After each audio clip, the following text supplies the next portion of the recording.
Ji, Bismillahir-Rahmanir-Rahim. Today is our second class, and this is about buying and selling currency pairs. Currency pairs के बारे में आज हम सीखेंगे।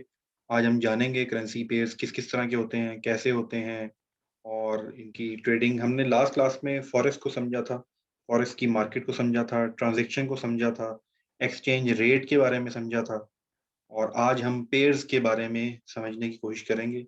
और ये हमने कल करेंसी कोड्स देखे थे, वही करेंसी कोड्स पेयर की फॉर्म में लिखे जाते हैं और वो कैसे लिखे जाते हैं, किस किस तरह के पेयर्स होते हैं, ये तमाम चीजें आज हम डिस्कस करेंगे।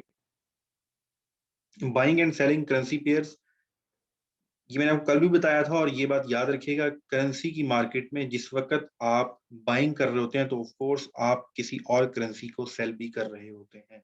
आपके पास अगर डॉलर है और आप मार्केट में ब्रिटेन पाउंड लेने जा रहे हैं, तो आप डॉलर को सेल करके ब्रिटेन जो पाउंड है, उसको आप बाय करेंगे। तो साइमल्टेनियसली दोनों काम हो रहे होते हैं इस करेंसी की ट्रेडिंग में। Currencies are traded through a broker और डीलर, ये हम डिटेल में पढ़ेंगे क्योंकि आप डायरेक्ट बाय और सेल नहीं कर सकते, आप थ्रू ब्रोकर सेल करते हैं। ये ब्रोकर के थ्रू क्यों सेल करते हैं, इसके ऊपर डिटेल के साथ टाइप ऑफ ब्रोकर, ब्रोकर के कौन सा ब्रोकर कैसे चूज करना चाहिए, ये बड़ी डिटेल के साथ जाके हम आगे डिस्कस करेंगे। लेकिन जो ट्रेडिंग होती है करेंसीज की, वो वाया ब्रोकर होती है, डायरेक्ट आप ट्रेडिंग नहीं कर सकते। ट्रेडेड इन पेयर्स, ये पेयर्स की फॉर्म में ट्रेड होती हैं। Currencies are quoted in relation to another currency, जितने भी पेयर्स हैं ये जब कोट हो रहे होते हैं, कोट प्राइस आ रही होती है, तो वो with related to other currency आ रहा होता है। अगर मैंने डॉलर का पेयर यूरो के साथ देखना है तो मैं ये देखूंगा कि मैं एक यूरो में कितने डॉलर परचेज कर सकता हूँ। अगर मैंने पीकेआर यूएसडी का पेयर देखना है तो मैं ये देखूंगा कि मैं एक डॉलर में कितने पीकेआर परचेज कर सकता हूँ। तो ये जो पेयर है, ये आपको रिलेटेड प्राइस बता रहा होता है क्रॉस करेंसीज की। जैसे कि ये बड़ा फेमस और सबसे ज्यादा जो लिक्विडिट प्रोवाइड करने के लिए मार्केट में यूज होता है, दैट इज यूरो यूएसडी। इसको हम यूरो, कल हमने पढ़ा था करेंसी कोड, और उसके बाद स्लैश यूएसडी, ये भी करेंसी कोड है। इसको पेयर कहते हैं। आपको फॉरेक्स में कोई भी सिंगल करेंसी नहीं मिलेगी, आपको वहां पर पेयर्स ही मिलेंगे और सारी की सारी ट्रेडिंग पेयर्स की फॉर्म में ही होती है। तो यूरो स्लैश यूएसडी, इसको हम जब डिटेल में जाएंगे, इसको हम कोटिंग प्राइस क्या होती है, बेस प्राइस क्या होती है, वो पढ़ेंगे। लेकिन अभी आपको समझने के लिए, ये जब पेयर लिखा होता है यूरो यूएसडी लिखा हो, तो आपने सिंपल स्लैश को कन्वर्ट कर देना है टू में, यूरो टू यूएसडी। अगर मैं एक यूरो को अगर मैं एक यूरो को कन्वर्ट करूं यूएस डॉलर में तो कितना बनेगा, वो आजकल 1.2 अप्रोक्सीमेटली प्राइस आपको बता रहा हूं, 1.2 बन जाएगा, यानी कि एक यूरो में 1.2 यूएस डॉलर आएंगे। The British pound and Japanese येन, अगर ब्रिटिश पाउंड और जैपनीज येन की बात हो रही है तो उनका पेयर जीबीपी जेपीवाई, ये उनका पेयर बनता है। ये एक्चुअल में हो क्या रहा होता है, बिल्कुल टग वार चल रही होती है। आपने देखा होगा एक हम बचपन में आप लोगों ने भी गेम खेली होगी, ये हर वक्त रस्सा जो है ना उसकी खींचातानी हो रही होती है। दो करेंसीज हैं, कोई किसी वक्त स्ट्रांग हो रही है, कोई लूज, एक स्ट्रांग होगी तो इसका ऑटोमेटिकली मतलब है कि स्ट्रांग किसके रेफरेंस से हो रही है, दूसरी करेंसी के मुकाबले में स्ट्रांग हो रही है। तो अगर दूसरी करेंसी के मुकाबले में स्ट्रांग हो रही है तो दूसरी करेंसी क्या हो रही है, वो लूज हो रही है, वो स्ट्रांग नहीं हो रही है, वो कमजोर हो रही है। अगर एक कमजोर हो रही है तो उसका ऑटोमेटिक मतलब है कि दूसरी, तो ये रेसिप्रोकल चल रहा होता है, साइमल्टेनियसली ये चीज चल रही होती है। Imagine each currency pair constantly in a tug of war, इसको टग ऑफ वॉर कहते हैं, with each currency on its own side of rope. Exchange rate कल आपको बड़ी डिटेल के साथ समझा दिया था, मैं एक दफा फिर आपको रिपीट कर दूं क्योंकि सबसे इंपॉर्टेंट यही चीज है। Relative price of two currencies from two different countries. Exchange rate fluctuate based on which currency is stronger at the moment. Currency pairs को जरा देख लें। ये जो अभी आप पढ़ने जा रहे हैं, जो सीखने जा रहे हैं, ये हमारे यहाँ लोग नहीं करते। उसकी वजह से होता ये है कि वो अपने आप को एक कुएं का मेंढक कहते हैं ना। फॉरेक्स कितनी बड़ी मार्केट के अंदर उनसे पूछो तो वो पिछले 5-5 साल से सिर्फ यूएसडी यूरो में ट्रेड कर रहे होंगे, वो सिर्फ जीबीपी जेपीवाई में ट्रेड कर रहे हो। बहुत हद मारी तो कई लोग वो आगे चल के करेंसी के अलावा कम्युनिटीज में भी ट्रेडिंग होती है तो कई लोग गोल्ड में भी ट्रेडिंग करना शुरू कर देते हैं। अब जब आपके पास बहुत सारे ऑप्शंस हैं, सिर्फ due to lack of knowledge, आपको पता ही नहीं होता कि कौन किस किस तरह की करेंसीज मार्केट में है, उसकी वजह से बस आप एक यूएसडी के पीछे पड़े रहते हो। नो डाउट यूएस डॉलर की ट्रेडिंग सबसे ज्यादा मार्केट में होती है, लेकिन अपॉर्चुनिटीज और जगह भी होती है। तो जब हर कोई ही यूएस डॉलर में ट्रेड कर रहा है या यूएसडी पेज में ट्रेड कर रहा है, तो आप किसी और जगह भी कर सकते हैं अगर आपको उनकी क्लासिफिकेशन पता हो, किस बेस पे ये डिवीजन की गई है, क्या क्या फर्क है, कौन सी करेंसी किस तरह मूव करती हैं। जितना डिटेल नॉलेज आपके पास होगा, मैंने आपको कल भी बताया था कि स्ट्रेटजी डिफाइन करना, आपने कौन सी करेंसी में ट्रेड करना है, this is your personal domain, this is your personal decision, as per your understanding, as per your personality, as per your experience, as per your domain, ये आपने डिसाइड करना। तो जरा देखते हैं पेयर्स किस किस तरह के होते हैं। One is the majors, second is crosses, third is exotics. ये 3 तरह के पेयर्स काउंट होते हैं। फिर वही बात, ये नाम आपको क्यों याद होने चाहिए, जब आप एक्सपर्ट की वीडियोस देख रहे होंगे तो वो वहां पर ये वर्ड यूज करेंगे, आपको पता होना चाहिए क्रॉसेस का क्या मतलब होता है, एक्सोटिक्स का क्या मतलब होता है, मेजर्स का क्या मतलब होता है। 3 तरह की करेंसी है, अगर आप देखें मेजर्स को देखें, क्रॉसेस को देखें, एक्सोटिक्स को देखें। इसमें और भी एडिशन हो सकती है, लेकिन आपको समझने के लिए ये 3 तरह की करेंसी जो है, euro USD, JPP USD, USD JPY, ये है। उसके बाद यूरो जेपीवाई, ये तमाम की तमाम चीजें हम अभी वन बाय वन देखते हैं। The major currency pairs always include the US dollar. Simple, जिस पेयर के अंदर यूएसडी डॉलर आएगा वो क्या होगा, वो मेजर करेंसी पेयर होगा। Very simple to remember. contain the US dollar on one side, the most frequently traded US dollar है। यूएस डॉलर क्यों इतनी ज्यादा फ्रीक्वेंट ट्रेड होता है, सबसे बड़ी इकोनॉमी है, सबसे बड़ी वॉर इकोनॉमी है।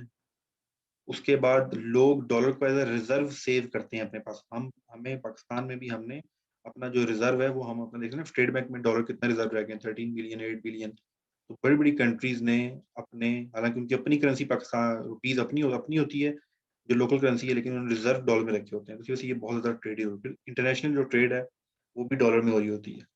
Price moves more frequently, of course जिस चीज की सेल परचेज ज्यादा होगी उसकी प्राइस भी ज्यादा होगी, और प्राइस भी वेरिएशन भी ज्यादा होगी, कभी कम कभी ज्यादा। जिसकी सेल परचेज ही कम होगी उसकी प्राइस वेरिएशन भी कम होगी। तो ट्रेडिंग अपॉर्चुनिटीज भी ज्यादा आती हैं, तो इसलिए लोग इसके अंदर ट्रेड करते हैं, लेकिन और भी अपॉर्चुनिटीज होती हैं, वो हम डिस्कस करें। ये एक पेयर आपके सामने है, यूरो यूएसडी का सबसे फेमस और सबसे ज्यादा लिक्विडेटेड जो पेयर है। इसके अलावा कुछ ये पेयर्स हैं। अब ये सारे सारे कौन से हैं, मेजर्स हैं। क्यों मेजर्स हैं, इनमें एक साइड पे यूएसडी आ रहा है।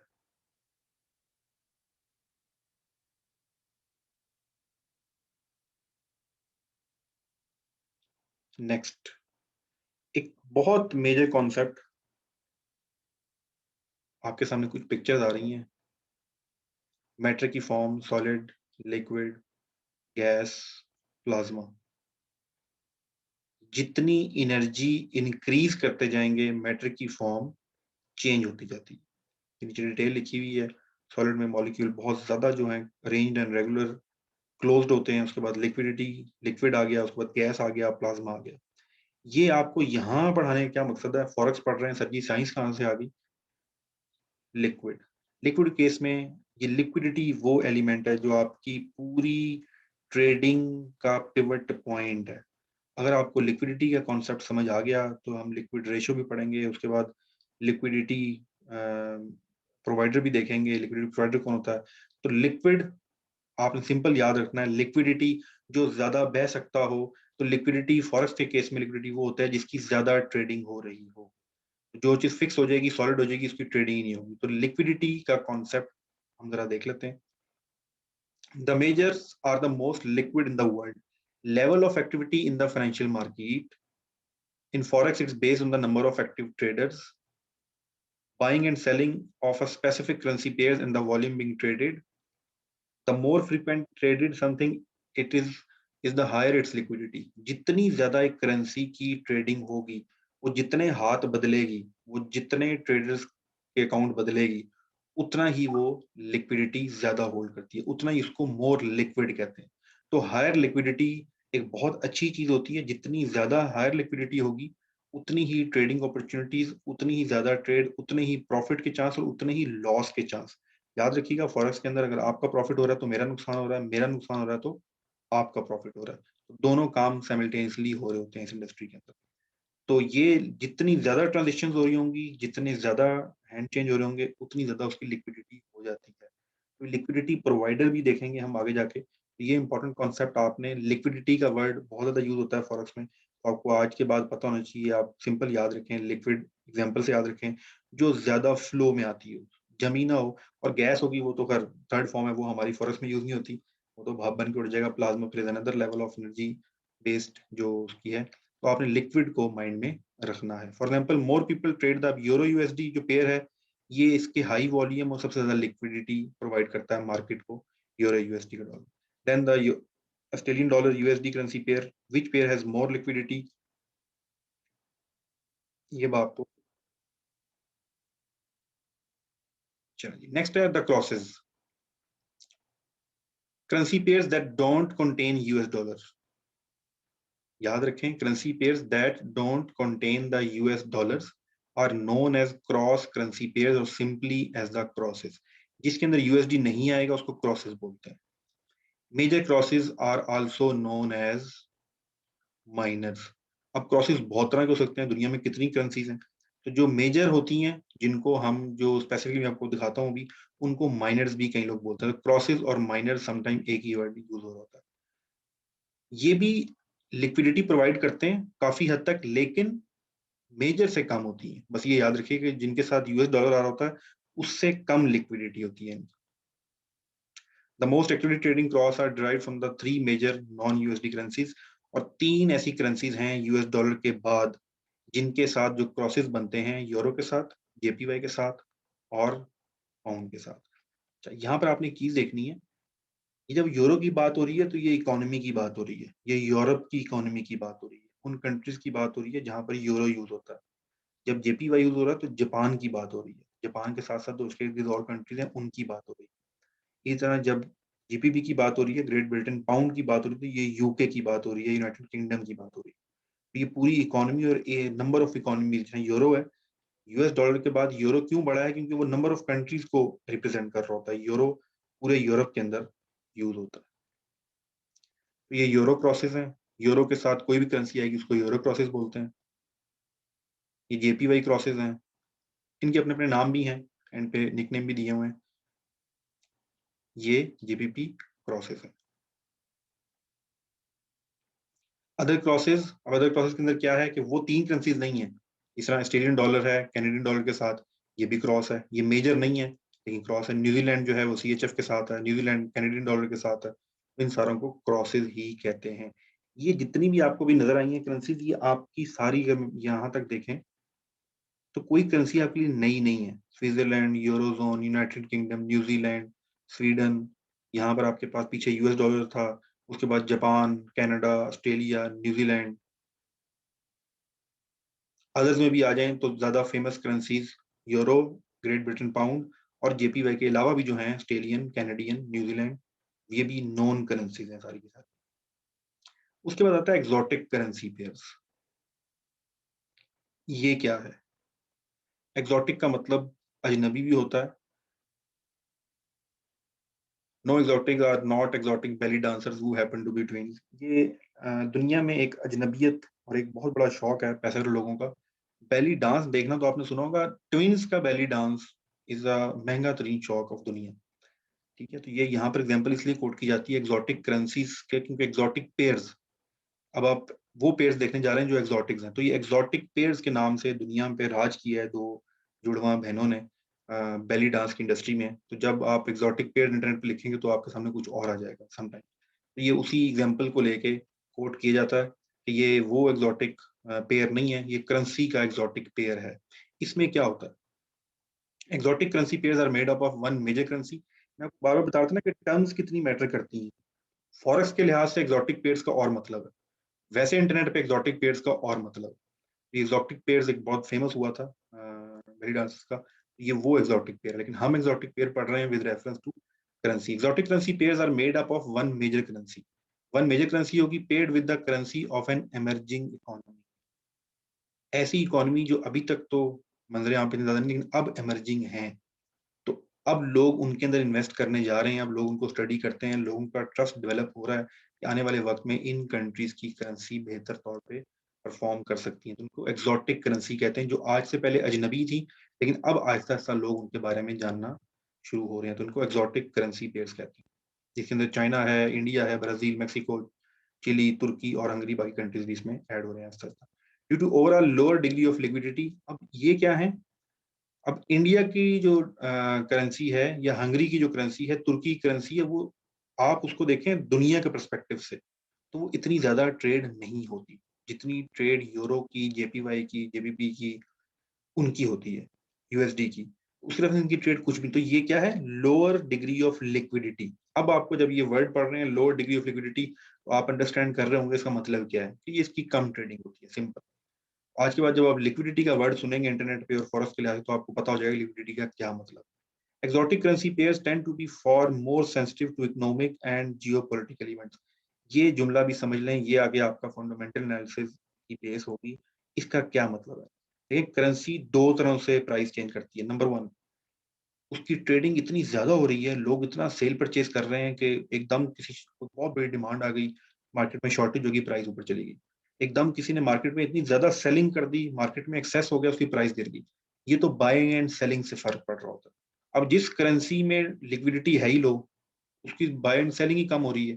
जिस तरह तुर्की की करेंसी है, अब तो खैर थोड़ा बेहतर इंप्रूव हो रहा है, या ब्राजील की करेंसी है, या इवन के इंडिया की करेंसी है। ठीक है, इंडिया एक बड़ी इकोनॉमी है, 1 अरब की आबादी, दुनिया का छठा हिस्सा उनके पास है। तो छठा नहीं, सॉरी, 28%। ये जो इतना बड़ी आबादी उनकी है, उसके अलावा पूरी दुनिया में, तो उनकी करेंसी की जो लिक्विडिटी है तो सही, लेकिन उस तरह नहीं है जितना बाकी करेंसी की है। तो यहाँ पर क्या चीज मैटर कर रही होती है, इकोनॉमिक कंडीशन उस कंट्री की, पॉलिटिकल सिचुएशन। तो इसके अंदर बहुत खतरनाक किस्म की वेरिएशंस आ सकती हैं। तो जब आप इसमें अर्निंग करने जाएंगे, तो फिर आपने किसी और तरह ट्रेडिंग सीखनी है, किसी और तरह अर्निंग करनी है। ये डिटेल के साथ हम आगे जाके डिस्कस करेंगे। उसके बाद G10 करेंसीज हैं, टॉप 10। G10 एक ग्रुप बनाया हुआ है, ग्रुप 10 करेंसीज का, जिसमें वो हमने सारी जो पढ़ी हैं वो भी हैं, साथ में कुछ मजीद ऐड होगी। कौन सी ऐड होगी? नॉर्वे की ऐड होगी, स्वीडन की ऐड होगी, डेनमार्क की ऐड होगी। नॉर्वे करेंसी को क्रोन कहते हैं, स्वीडन करेंसी को भी क्रोन कहते हैं, डेनमार्क करेंसी को भी क्रोन ही कहते हैं। इसकी डिटेल जरा आगे चल के देखते हैं। ये स्कैंडीज कहलाती हैं करेंसीज। स्कैंडिनेविया एक आपके पास ग्रुप ऑफ कंट्रीज है, नॉर्थ यूरोप का। इनको स्कैंडिनेवियन कंट्रीज भी कहते हैं। विद स्ट्रॉन्ग, इनका अपना एक कल्चर और एक स्ट्रॉन्ग बैकग्राउंड है, जिसकी बेस पे इन कुछ कंट्रीज ने अपनी एक अलग से आजादारी बनाई हुई थी। वर्ल्ड वार 2 से पहले एक करेंसी हुआ करती थी जिसका नाम था, क्राउन से निकला था, that is krone. World war 2 के बाद ये जब अलग अलग हो गए, इनका एक मॉनेटरी फंड था, वो अलग अलग हो गया, तो इन सब ने अपना नाम तो चेंज नहीं किया, सब ने अपनी करेंसी का नाम क्राउन ही रखा। क्राउन से ये उनकी डेनमार्क लैंग्वेज में क्रोन था। तो कहीं पर ये क्रोन ई से लिखा जाता है, कहीं पर ए से लिखा जाता है। ये डेनमार्क, स्वीडन एंड नॉर्वे, इनकी करेंसी भी एक अलग हैसियत रखती है, इसको ट्रेड करने का अलग तरीका होता है। ये इतनी टाइप्स ऑफ करेंसीज आपको पढ़ाने या समझाने का मकसद ये सेंट्रल एंड ईस्टर्न यूरोप। तो सेंट्रल एंड ईस्टर्न यूरोप की भी कुछ करेंसीज हैं अलग से, तो उन करेंसीज की भी अपनी वैल्यू है। जैसे रोमानिया है, पोलैंड है, एस्टोनिया है, लैटविया है, लिथुनिया है। उसके बाद डिफरेंट कंट्रीज है, हंगरी है, बल्गेरिया है, क्रोएशिया है, अल्बानिया है। इन कंट्रीज की इकोनॉमी, एक ग्रुप ऑफ जो कंट्री है, एक तरह की इकोनॉमी, इस पे एक तरह का असरअंदाज होता है। तो इन करेंसीज की ट्रेडिंग को, ये कुछ आपके सामने है जो फेमस करेंसी यहाँ पर यूज होती है, हंगरी की है, चेक रिपब्लिक की है, पोलैंड की है, रोमानिया की है। उसके बाद एक और चीज आती है, इसको ब्रिक्स कहते हैं, is the acronym of 5 major emerging economy. दुनिया में जो इमर्जिंग इकोनॉमी है, जो आगे चल के सुपर पावर भी बन सकती हैं। चाइना अभी सुपर पावर डिक्लेयर नहीं कर रहा अपने आप को, आने वाले वक्त में, या बहुत अरसा है उसको भी डिक्लेयर करने में। तो अभी right now US is the super power. Emerging economy का मतलब है कि आने वाली सुपर पावर। तो चाइना है, चाइना के बाद लोग इंडिया को एक्सेप्ट करते हैं। शायद चाइना के बाद ये 50 साल, 60 साल, शायद 100 साल का भी अर्सा हो सकता है, शायद 10 साल का अर्सा भी हो सकता है। तो ये आने वाली सुपर पावर्स हैं। तो ये कुछ ऐसे कंट्रीज हैं जिनको ब्रिक्स कहा जाता है। ये बी से ब्राजील, आर से रशिया, आई से इंडिया, आई से Indonesia, China and south Africa. ये सारी की सारी डिस्कशन आपके साथ करने का जो पर्पस है, और जिस पॉइंट ऑफ व्यू से आपने इसको अंडरस्टैंड करना है कि जब हम लोग पाकिस्तान में, आप किसी ट्रेडर से पूछ लें, वो आपको maximum euro USD, great Britain pound के साथ एक दो करेंसी लिया, जेपीवाई के साथ बस। उसके अलावा उसको करेंसीज की वो आपको कहेगा नहीं उसमें प्रॉफिट नहीं है, उसमें पैसा नहीं है। जी बिल्कुल, उसमें प्रॉफिट पैसा तो है, लेकिन उसमें लिक्विडिटी नहीं है। उसमें आप ट्रेड लगा के बैठ जाएंगे, आपको बायर ही नहीं मिलेगा। आप खरीदने लगेंगे, आपको सेलर नहीं मिलेगा। ये मसले वहां पर होते हैं, लेकिन वहां पर प्रॉफिट बनता है। तो ये due to lack of knowledge हम सिर्फ डॉलर के चक्कर में ही पड़े रहते हैं। आप किसी और करेंसी में, मैं फिर बता रहा हूँ कि मैं आपको सजेस्ट नहीं करूंगा। आप स्टडी करेंगे, आप सीखेंगे, आपका दिल, आपका दिमाग मानेगा, आप जिस मर्जी करेंसी में चले जाएं। इसमें सारी करेंसीज आपको, आपका जो ब्रोकर है वो अपने जो उसका ट्रेडिंग प्लेटफॉर्म है उस पर अवेलेबल भी नहीं होती। तो हम वो भी देखेंगे कौन कौन सी अवेलेबल होती हैं। ये डिफरेंट टाइप ऑफ जो करेंसी पेयर्स डिफाइन किए गए हैं करेंसी के, ये पेयर्स बनते हैं ना, ये सारे के सारे पेयर्स इकोनॉमिक कंडीशन की बेस पे बनाए जाते हैं। ये देखेंगे आपके साथ जेपीवाई क्रॉस आ गया। अगर मैं यहाँ पर देखूं तो ये एक न्यूजीलैंड एंड जापान। अब जब मैं न्यूजीलैंड, लास्ट लाइन में देखें, NZD New Zealand dollar, JPY Japan yen, ये जो पेयर है, जब इस पेयर को हम कंपेयर करेंगे तो हम देखेंगे कि जापान और न्यूजीलैंड के दरमियान कोई ट्रेड हो रही है, जापान और न्यूजीलैंड के दरमियान कोई कॉन्ट्रैक्ट हो रहे हैं, या एक तो ये तो एक्चुअल ट्रांजेक्शन है, या जो ट्रेडर हैं, जो मेरी तरह के, आप तरह के जो लोग हैं, जो ये करेंसी खरीद रहे हैं, बेच रहे हैं, इनकी कितनी ज्यादा तादाद है, कितना वॉल्यूम लेकर आते हैं। नंबर ऑफ ट्रांजेक्शन एक और चीज होती है, वॉल्यूम एक और चीज होती है। हम सब मिलके 14 लोग इस वक्त क्लास के, हम सब 100 न्यूजीलैंड डॉलर सेल परचेज करते हैं।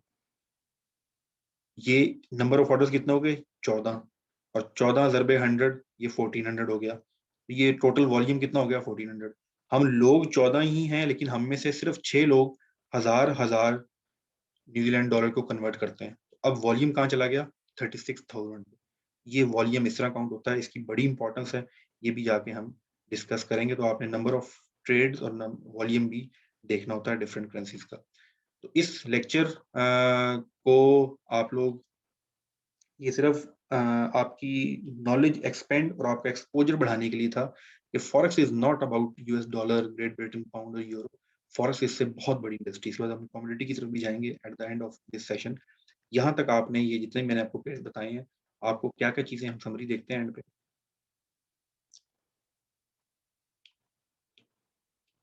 What is currency pair in forex?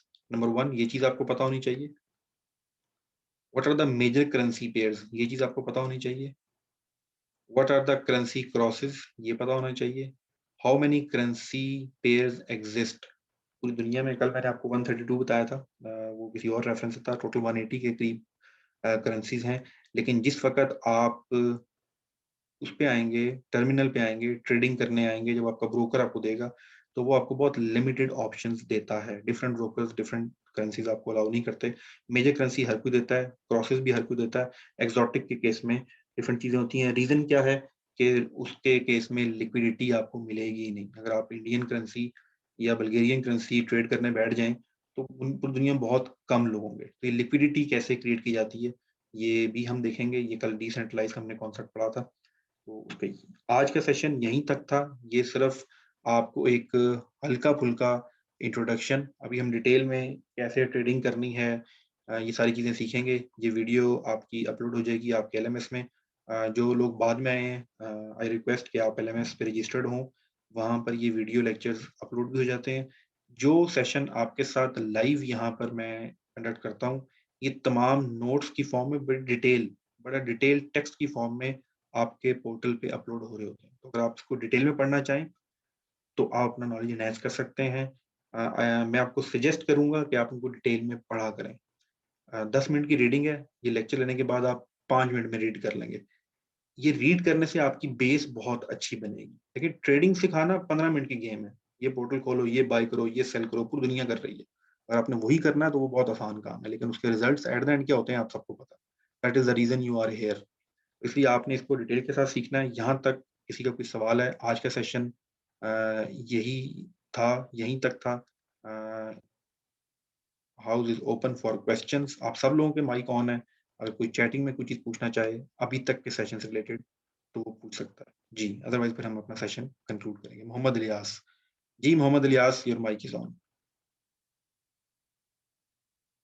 Mohammad Ilyas, your mic is on. अस्सलाम वालेकुम सर। वालेकुम अस्सलाम। सर कैसे हो, ठीक हो? जी, ठीक-ठाक। जी सर, माशाल्लाह बहुत अच्छा आगाज़ हुआ और अल्हम्दुलिल्लाह बहुत अच्छा नॉलेज हासिल होता है। और सर मैं पठान हूँ तो मेरा उर्दू थोड़ा कमज़ोर है, अगर कोई बात समझ नहीं आती तो मुझे बता सकते हैं। अच्छा सर, मैं ये पूछ रहा था कि क्या कोई भी करेंसी किसी मुल्क की मुख्तलिफ चीज़ों पर असरअंदाज़ होता है या नहीं? मसलन थोड़ा-सा एग्ज़ाम्पल क्या चीज़ मसलन इस्तेमाल। लोग के जी, मुख्तलिफ एलेक्सा बरो मसलन लोग कहते हैं कि जब टमाटर का रेट ऊपर जाता है तो इसके साथ गोल्ड का रेट भी ऊपर जाता है, ठीक मुख्तलिफ है, चीज़ों का। ठीक है, ठीक है। मैं समझ गया आपकी बात। जी, जी। ठीक है। जी, ये this is called the relative price concept. आप किसी भी चीज़ पर with reference to past data, अगर आप ये बात कर रहे हैं कि टमाटर महँगा होता है तो गोल्ड भी महँगा हो जाता है, तो इसमें कोई गलत वो मैं नहीं कह सकता। क्यों? मैं डाटा चेक करूँगा, मैं पिछले 5 साल का डाटा उठा लूँगा या मैं डेली इंडेक्स उठा लूँगा टमाटर की प्राइस और मैं गोल्ड की प्राइस देख लूँगा, दोनों का मैं कंपैरिज़न कर लूँगा। अगर ट्रेंड बनता हो, इनका आपस में रिलेशनशिप बनता हो, तो येस, गो अगर टमाटर इंक्रीज़ होता है। अब क्या रीज़न्स हैं? वो डिफरेंट रीज़न्स हो सकते हैं। ये टमाटर क्या हर चीज़ का फ़र्क पड़ता है। पेट्रोल से फ़र्क पड़ता है, आपके मुल्क में इस दफ़ा गंदम कितनी जो है काश्त हुई है, उससे फ़र्क पड़ता है। बारिशें हुई हैं, उससे फ़र्क पड़ता है। ये पूरी इकोनॉमी एक-एक चीज़ इंटर रिलेटेड होती है। एक-एक चीज़ इंटर रिलेटेड होती है। आपके मुल्क में हड़ताल होगी तो क्या हाल होता है इकोनॉमी का। कल जब मैं आपको ये सेशन करा रहा था तो कल शाम को हमारी जो स्टॉक एक्सचेंज है, वो 1000 पॉइंट गिर गई है। अब 1000 पॉइंट गिरना मतलब ये है कि कल कम से कम 1 से डेढ़ अरब का आम बंदों को नुकसान हुआ है जो स्टॉक एक्सचेंज में काम करते थे। तो बहुत सी चीज़ें आप गोल्ड की तो आपने बहुत बड़ी बात की है, गोल्ड की छोटी-छोटी चीज़ें भी इंटर रिलेट करके आप उनसे रिलेशनशिप डेवलप हो रहा होता है। मुल्क में कोई नई पॉलिसी आ जाए, जैसे लेबर रेट एक चीज़ हम पढ़ेंगे आगे जाके। लेबर पॉलिसी आती है यूएस की, उसकी बेस पे प्राइसेज़ चेंज कैसे होती हैं। इंटरनेशनल ट्रेड पॉलिसी आती हैं। उसके बाद एक किसी इम्पोर्ट पे पाबंदी लग गई, गाड़ियों की इम्पोर्ट पे पाबंदी लग गई। पाकिस्तान के केस में। तो इसका क्या मतलब है कि अब यूएस डॉलर हम गाड़ियाँ जब खरीदा करते थे तो डॉलर में पेमेंट करते थे, तो अब वो हम डॉलर में पेमेंट नहीं करेंगे। तो अगर डॉलर में पेमेंट नहीं करेंगे इसका मतलब है अब हमारा डॉलर की जो खपत है या डिमांड है वो कम हो जाएगी पाकिस्तान में। हमने इम्पोर्ट पे पाबंदी लगा दी। इम्पोर्ट पे पाबंदी का मतलब है हम बाहर से कुछ नहीं मँगवाएँगे। हमें डॉलर की ज़रूरत ही नहीं है, हम बाहर से कुछ नहीं मँगवाएँगे। तो ऑटोमैटिकली डॉलर की प्राइस पाकिस्तान में गिर जाएगी। ये देखेंगे डिफरेंट टाइप्स के जो रिलेशन है प्राइसेज़ के आपस में, वो हम सारे इंशाल्लाह स्टडी करेंगे। सर डिफरेंट फेज़ में ट्रेड करने के लिए डिफरेंट और अलग-अलग इन्वेस्ट करना होता है। जी, बिल्कुल अलग-अलग इन्वेस्ट करना होता है। आपके पास एक लिमिटेड फंड होता है, वो भी हम जब डेमो अकाउंट स्टार्ट करेंगे, उसमें दिखाएँगे फॉर एग्ज़ाम्पल आपके पास $10,000 है या $100 है तो आप 100 में से 90 सॉरी $10 कहीं इस पेयर में इन्वेस्ट कर दें, $20 वहाँ इन्वेस्ट कर दें, तो वो कर सकते हैं, उसमें कोई इतना प्रॉब्लम नहीं है। चलें जी, ये क्या हुआ जी? Just a minute.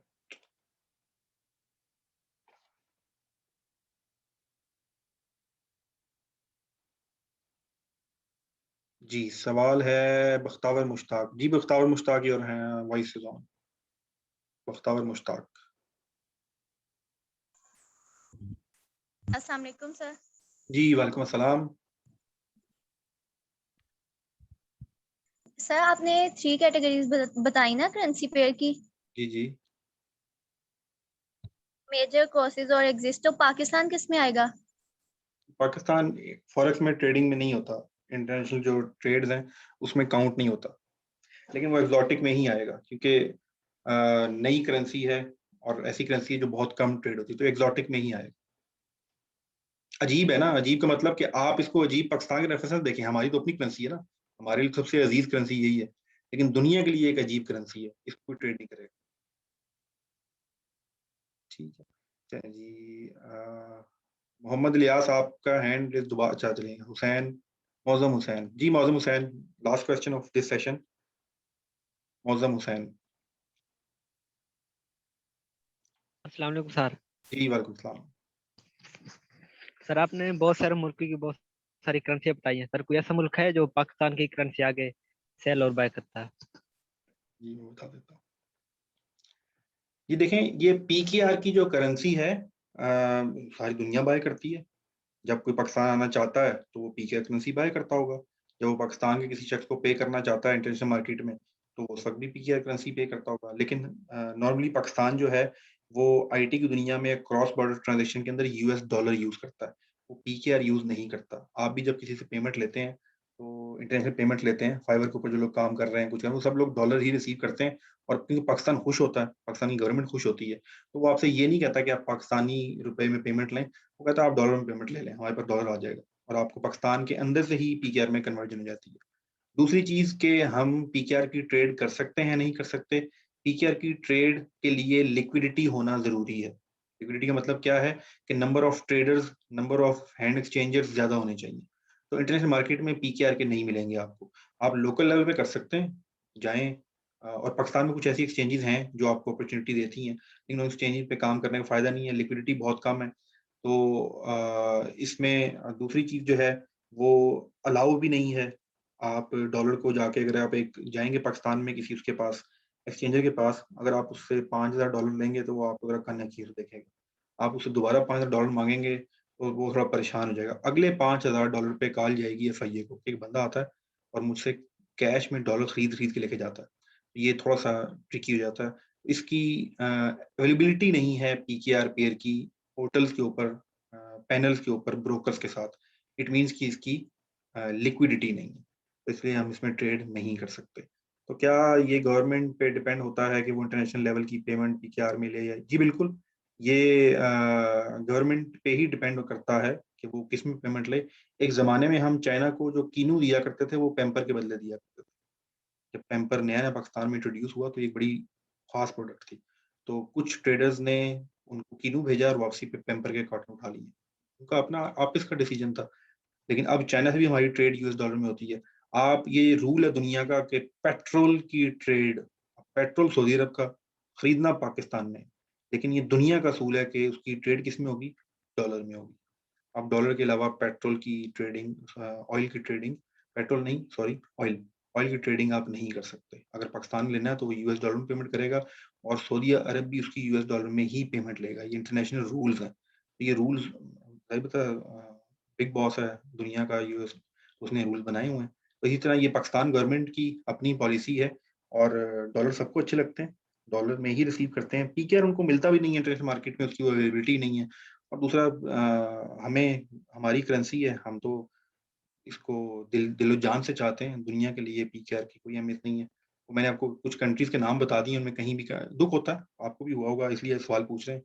पीकेआर इस मतलब कन कहीं कंसिडर भी नहीं होती। जब आप मैं आपको एग्ज़ाम्पल के तौर पे तो पीकेआर पढ़ाऊँगा ज़रूर, लेकिन फ़ॉरेक्स की दुनिया में पीकेआर का कोई नामो-निशान नहीं। जी, पीर मोहम्मद इलियास, वैसे तो लास्ट क्वेश्चन था लेकिन अब आपने हैंड रेज़ किया तो आपको मौका देते हैं। जी। जी, अस्सलाम वालेकुम सर। जी, भाई। सर मैं ये बात पूछ रहा था कि आपके पास यानी आप जिस ब्रोकर वाले के साथ काम कर रहे हैं या आपका अपना जो कोई ब्रोकर है, तो इसके अंदर एक ऐसा नॉन डिपॉज़िट बोनस कोई मिल सकता है जिस पे हम ट्रेनिंग करें या कोई हम कुछ और मतलब डेमो अकाउंट खोलेंगे? जी, मैं बता देता हूँ। चलें जी, ये आज का लास्ट सवाल था। देखें डेमो अकाउंट और ब्रोकर्स, कौन-सा ब्रोकर सेलेक्ट करना है? मैं कौन-सा ब्रोकर यूज़ करता हूँ? पाकिस्तान में जो इस वक़्त ब्रोकरों की रेहड़ियाँ लगी हुई हैं इस वक़्त ऑनलाइन बेतहाशा। ये कैसे होते हैं फिर ब्रोकर एक बात असूल याद रखिएगा कि मैं भी इतने साल लर्निंग के बाद आज भी ब्रोकर हमेशा आपका कन्फ्यूजन में ही रहेगा।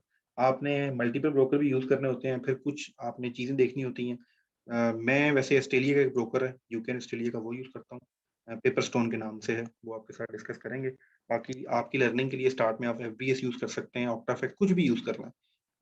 लर्निंग के लिए हम सब कुछ यूज़ कर सकते हैं, जिस वक़्त हम एक्चुअल स्टेप इन करेंगे मार्केट में, गोता लगाएँगे, उस वक़्त फिर हम डिसाइड करेंगे कि हमने ब्रोकर कौन-सा इस्तेमाल करना है। चलें जी।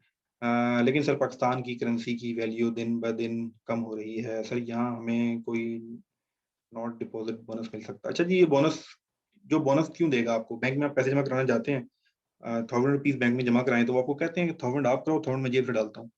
दुनिया में मुफ्त कुछ नहीं मिलता, ये याद रखिएगा, फॉरेक्स के केस में भी और हर केस में। जहाँ पर मुफ्त आ रहा है समझे धोखा आ रहा है, मुफ्त में सिर्फ चूना मिलता है, बस ये चीज याद रखिएगा। कभी भी आप मार नहीं खाएंगे, काफी हद तक लॉसेस। जो बोनस दे रहा है वो उसका मतलब है लॉन्ग टर्म प्लानिंग कर रहा है, आपको लंबा लिटा के फैंटी लगाने का, तो ये इससे बचिए। अब्दुल्ला अंसारी, जी अब्दुल्ला अंसारी, और mic is on. Abdullah Ansari, your mic is on. चलिए जी, अब्दुल्ला अंसारी माइक ऑन नहीं कर रहे। चलिए जी, आज का सेशन यहीं तक था, ये अपलोड हो जाएगा पोर्टल के अंदर। यूट्यूब चैनल है जी, बिल्कुल है, लेकिन आप कोशिश करें आप पोर्टल में ही एक्सेस करें वीडियो, ताकि आप आपकी प्रोग्रेस भी आती रहती है। किसने कौन सा लेसन पढ़ लिया, जो लेसन आप पढ़ लें उसको कंप्लीट कर दें, ये आप पर है। अस्सलाम वालेकुम। जी वालेकुम सलाम। जी अब्दुल्ला।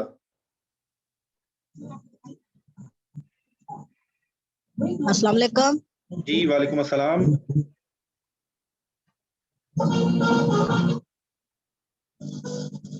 जी आपकी आवाज आ रही है।